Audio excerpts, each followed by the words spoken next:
So I think the obvious first question to ask is, I know you've had this record label for a long time, but you're kind of a late bloomer to the recording part of it in that you didn't release your own album under your first name until 2016? Yeah.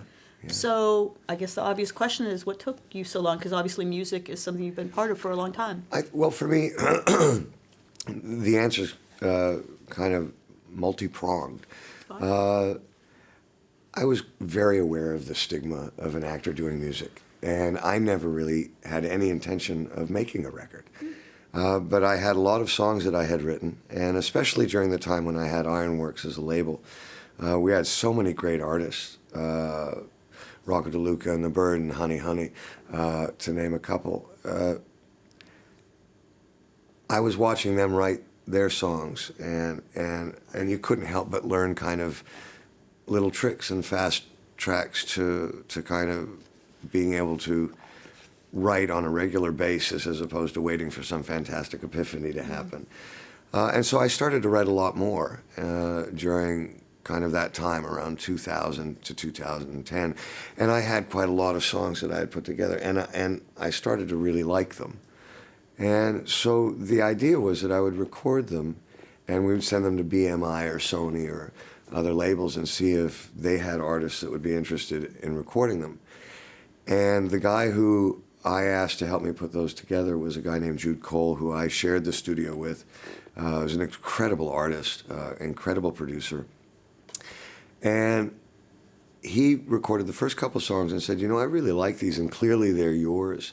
I think you should put together an album. And I said, absolutely not. Really? You know, we're both very aware of kind of what happens to actors who do music. And he knew me well enough, so he took me to a bar and got me drunk, and all of a sudden it sounded like a better idea. And so I agreed to do a couple more songs, and we did. My intention still was to send them off to someone else and see if they would be interested in doing them. And then we got to about the fifth or sixth song, and I started to really like the way they sounded.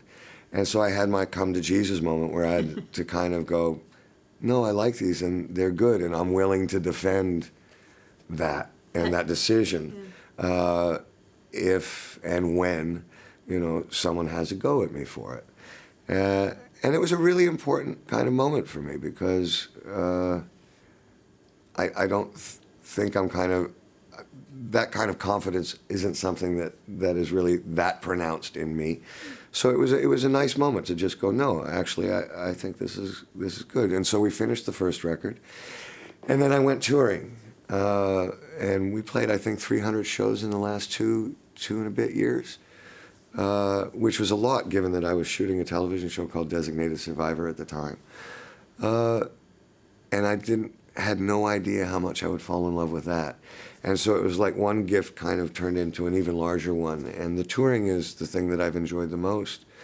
And in fact, this second record, most of the songs on it were songs that were kind of written because, gosh, wouldn't it be great to have this kind of a song in that set, and started building. So the whole second record to me is really informed by the touring and what I felt we needed to put on a better show. So you said you were aware that some people might have a go at you. Oh, yeah. But I think they really haven't. I know, I'm still waiting. I'm still waiting. So are you pleasantly surprised by the fact that people have pretty much been on board? I would say more than surprised. And it's not just been on board. People have been incredibly generous. And I don't just mean critics or journalists, audiences. You know, and when we started, we had a hard time selling 200 tickets. Really? But the people that came were incredibly generous. And the one thing that I hadn't anticipated was I felt that, you know, having worked as a professional actor for 30 some odd years, that being on stage would be something that I would adapt to quite quickly and very comfortably. And the thing that I had forgotten, which was so stupid, was that every time I've been on stage before, I had a character. I wasn't playing me, you know. I'm 24. I'm not Jack Bauer. On the best of my days, I'm You're not. not? Jack. I'm not. Wish I was, but I'm not. And all of a sudden, I found myself on stage, really vulnerable, because I'm singing very personal songs about my own life, and that took me a minute to get used to. And we were playing a show in Ann Arbor, Michigan, and for whatever reason, the audience was seated that night. It wasn't a bar. It wasn't loud, and I just started to say, you know, this is what I was going through when I wrote this song. Maybe you've gone through a very similar experience. This is where I was when I wrote it. This is what had happened. Shared that story, played the song, and the audience reaction was so generous, and it really encouraged me to kind of try and have what I consider to be a conversation with the songs and the storytelling with the audience. And so far, people have just been amazing. So what makes you gravitate towards Americana, country rock, whatever you want to call it? Well, it's a great question because, I mean, growing up, it was rock and roll all the way, you know, and that's what I listened to. It's what my brother listened to, and I got all my records from him. What were you listening to? But when I was growing up, it was everything from Aerosmith to Elton John to David Bowie, Leonard Skinner, AC/DC, if I didn't say that already. Pink Floyd? A lot of Pink Floyd, and so Americana and country music I got into when I started to rope, and I roped in the USTRC circuit. You were a rodeo cowboy. Yes, and then I had and went to the national finals in the USTRC in '94 and '96, and had a ranch, and I was raising cattle, and so I was spending a lot of time in that world, and that's when I first became exposed to that kind of music. And the thing that I loved about it was that the songs were stories, and they had a beginning, a middle, and an end. Country music is often referred to as three chords and the truth. And it was a form that I could write to, that I felt comfortable writing to. And when I talk about country music, I can still include in this kind of genre, I can still include Bob Seger, the Eagles, Jackson Browne, a lot of people that I had also listened to as well. But then when I started really getting into Merle Haggard, Johnny Cash, Waylon Jennings, Chris Christopherson, the directness with which they wrote really inspired me, and so it was the perfect kind of music for me to write to, for what I enjoy, which is storytelling, which is the one thing I love about being an actor, is working together with a cast and a production crew and telling a story. It's the same thing with music. So obviously in country music or country adjacent music, authenticity is key. Mm-hmm. So when you talked a little bit about some trepidation you might have had about how you're accepted, did you worry or did you get any, like, he's from Hollywood? It's like the Pace Pecani sauce commercial, New York City. Yeah. You know what I mean? Like, obviously, if you do have some roots in that because of the rodeo stuff you're talking, but was there any of that, like, what's an actor doing? No, and I'll tell you, because the first time I backed into a box at a rodeo on my horse, I had other cowboys on the back railing yelling, "Come on, Hollywood, show us what you got." So I got a lot of flack doing that. The first kind of real establishment place that we played in Nashville was the Grand Ole Opry. Wow. And I expected that there. And I was shocked. The compassion, the camaraderie, we're all together doing a show. People are walking around from dressing room to dressing room with their guitars, like, "Hey man, play that song that I heard that you did," and and their interest is genuine. And it was one of the first times I've ever gone on stage where I didn't feel someone that I just walked by going on stage wasn't going, "I hope he fails." They really weren't. It was really genuine. They rooted for you. They wanted you to do well. I was scared to death. My right hand was shaking so bad I could barely play the guitar. And they knew that. And they wanted the best for me and my band. And I will never forget that because it's a kind of community that I had always dreamed of. When I thought about filmmaking and I hear the stories from my dad about when he and Elliot Gould made MASH, or he and Sean Connery did The Great Train Robbery, there was a community back in the 60s and 70s that I just don't think exists the same now, because the movie industry is owned by General Electric and Time Warner, and so a lot of that is missing. It doesn't mean that within the context of your own crew or cast you can create that, but it's not on the larger scale that the glory days of Hollywood represented. So when I got to Nashville and actually found it there, it was so refreshing. I was like, "Oh my God, it does exist." And so we've had the great pleasure of playing there 3 times now. But I will be so grateful to the people that were there that first night. Because again, I can't think of another time where I might have been more scared in my life. Oh, wow. And they got us through it, and they were amazing. So you've talked about being vulnerable in what you write about, and you talked about that Ann Arbor show. What, on Reckless of Me, or on your music in general, what do you write about? What does inspire you? How autobiographical do you get?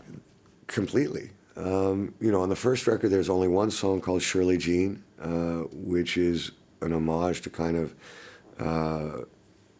Johnny Cash, Waylon Jennings, Merle Haggard, and they all wrote these great songs about men in prison, and they gave them a kind of dignity. They realized that people in prison have made mistakes, but they're people, and they deserve a second chance, and they deserve our help and our input. And so I wrote a song about a man's last night on death row, and he's writing to the only girl he'd ever known because he went to jail when he was so young. That's a made-up story, obviously. Everything else on the record is a personal story from my life, whether it's about a heartbreak or the loss of someone that I love, or a friend over the years. And someone once asked me, well, why don't you write any happy songs? And it's like, I've very rarely been to a dinner with a bunch of friends where we talk about happy stuff. It's always like the one person who's going through something and how you help them out and help them get through that. And so it's generally what I write about. The second record, I think I tried to have a little more fun with. There's a song that we absolutely love playing live called This Is How It's Done. It's about the first time I ever walked into a bar. And everything that happens in the song actually happened. I mean, the first time I ever walked into a bar, I think it was about 15, 16. And like within minutes, these two guys just started fighting, and they beat the crap out of each other. And then that was over in a second, and I was horrified by that. And then these girls started dancing on a bar. And then What bar was this? It was actually in Stratford, Ontario, in Canada. And and so I walked into a bar in Louisville, Kentucky. We were playing a show there, and walked in to get some lunch. And I looked around the bar, and it reminded me so much of this first bar. And it was one of those nice songs that just kind of wrote itself really quickly in about 15 minutes while we were ordering lunch. And, so we've had a little more fun. But I also, there's a song called Saskatchewan that deals with the passing of my mom. My mom hadn't passed, but she had had a very, very severe stroke. And when I got on the plane to go home, my sister and I have a twin sister, she and I didn't think she was going to make it. And I wrote that song on the plane, and she did make it, thank God. But it didn't change the fact that I was still going through processing the real probability of the loss of my mom. And so I wrote that song. There's a song on it called Song for a Daughter. Literally, it's a combination of kind of pictures of my daughter around my house when she was really young and a baby, and me also realizing that I'm not going to be around forever. And I wrote this song so that she would have it, so that when I'm gone, she'll know how much I loved her. Yeah, so it's all kinds of things like that are all throughout the record. But again, very personal and very direct.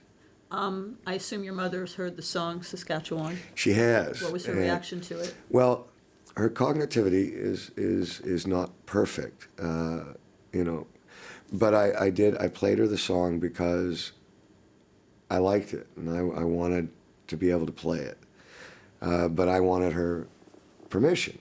And so I said, look, Mom, I didn't think you were going to make it. And she said, oh, well, I shouldn't have. And I said, well, I wrote this song on the plane, and it's about that, and I'd like to play it for you and see what you think. And so I played her the song, and she had a look on her face that wasn't great. And I thought, oh, my gosh, I've made a terrible mistake here. And I said, well, Mom, I can clearly see that this has upset you, and I never meant to do that, and I'm really sorry. Mm-hmm. And she said, no.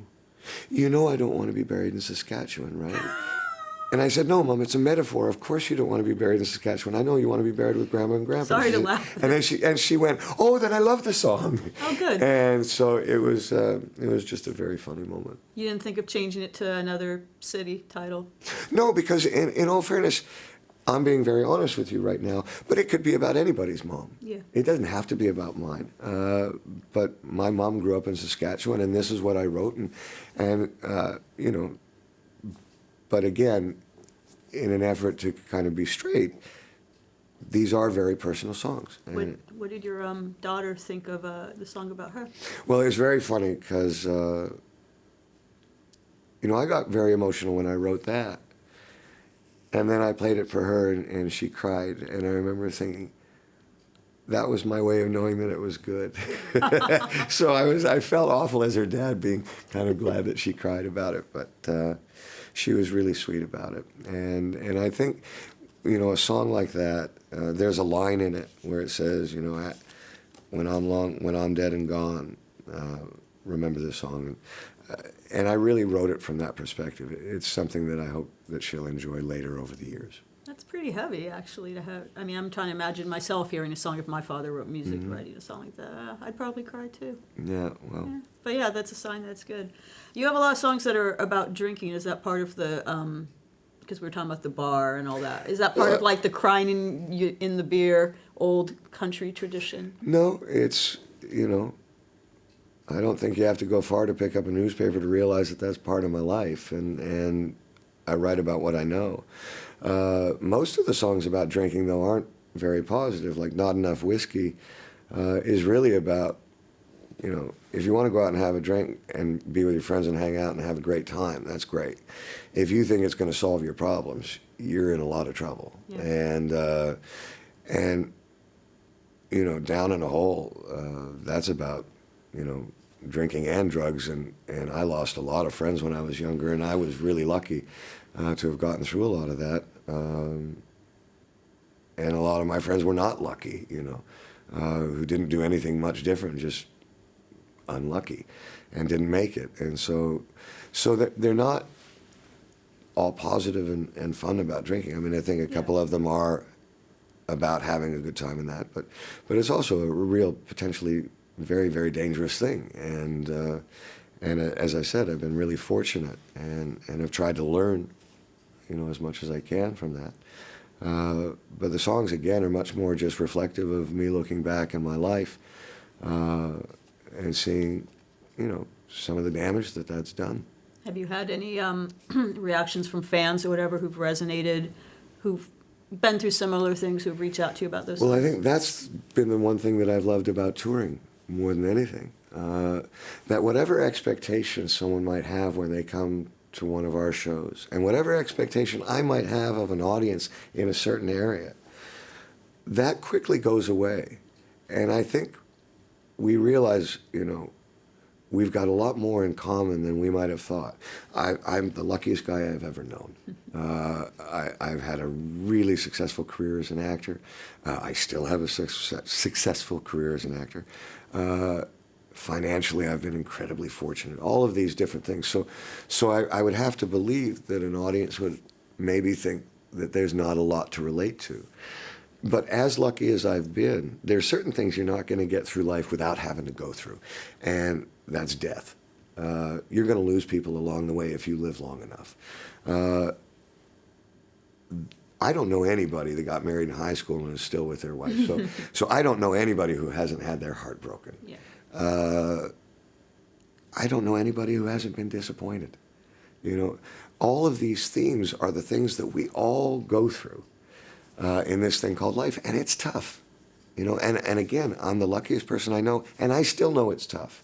So the great thing about having a live music show is that if you choose to engage the audience in this way, you can start to realize that we're all going through this thing together. And if you put the songs in the right order, you can get to a place where this is the end result. This is what we're going for, you know, and get everybody on their feet and doing something.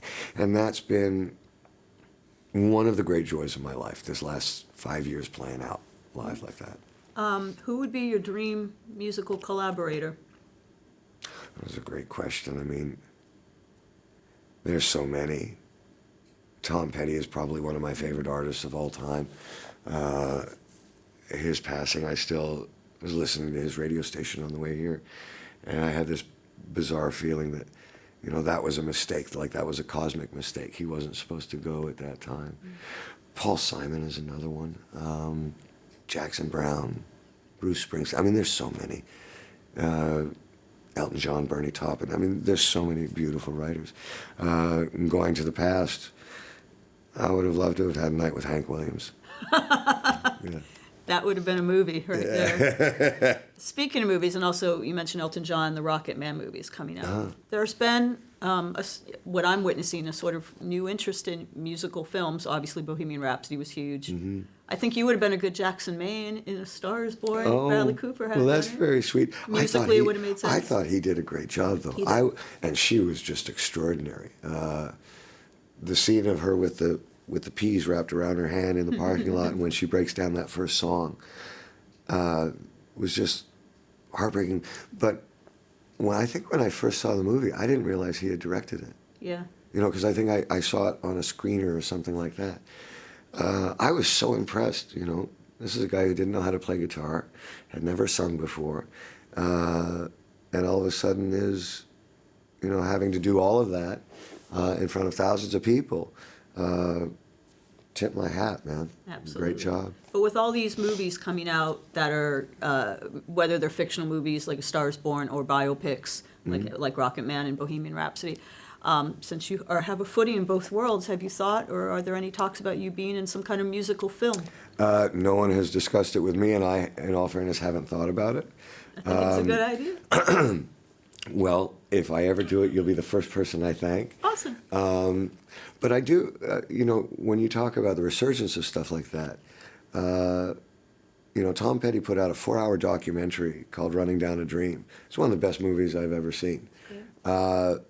I think the appetite, because music has been so fragmented, the business itself, how we get music, you used to go to the music store. Mm-hmm. Now there's 100 ways to get your music. It's not as much a communal experience. And I think people miss that. Mm-hmm. And I think these films are filling that void. Which is great, because I think, so I have 2 grandchildren, and I would love for them to have a want or a desire to go get early Elton John records or to go get Queen records. That's happening. And it's happening. And so that, I think, is really cool. Well, if I could put you on the spot, if you could play anyone of past or a musician in a biopic. I'm a little long in the tooth now. But I think Tom Petty's story is just extraordinary. I really do. That'd be amazing. But that's in no way, shape, or form do I want anyone to think that I ever looked like Tom Petty or that I could do that. But if there was a story that's just in my heart that I would like to be a part of telling, that would be the one.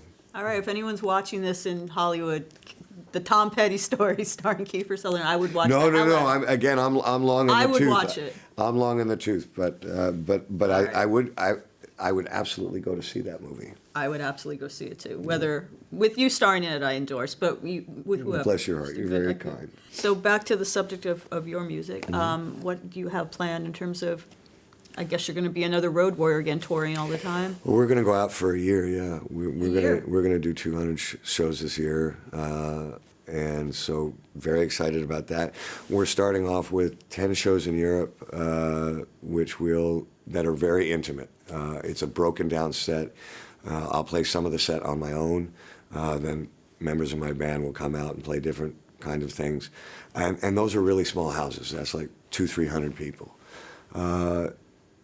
And a kind of a really intimate thing, and then we'll come back here, and then we start with CMA Fest, and we'll do, another 30 shows here in the States. Then we go back and do festivals in Europe, and at some point we really want to get to Asia and Australia, and so we got a lot of work to do. Is music right now your career priority? Because obviously when you're touring, it's hard to, you mentioned earlier it was hard to tour when you were acting. Well, no, you work around it. Just finished the 3rd season of Designated Survivor, which we're really excited about, and it comes out in May. I'm an actor. I'll be an actor to the day I die. But I love playing music too, and I'm going to do that as well. And the common denominator between the two of them is, as an actor, I love storytelling, and as a musician, I do as well. They're very different, though. The music is personal observations of life from my life and perspective. And the storytelling in a film is absolute fantasy. and is really exciting in a very different way. Awesome. Well, thank you for telling your story to me today. I really Absolute enjoyed this pleasure. interview. Thanks so much. And I'm excited to see you when you do play LA. That would be great.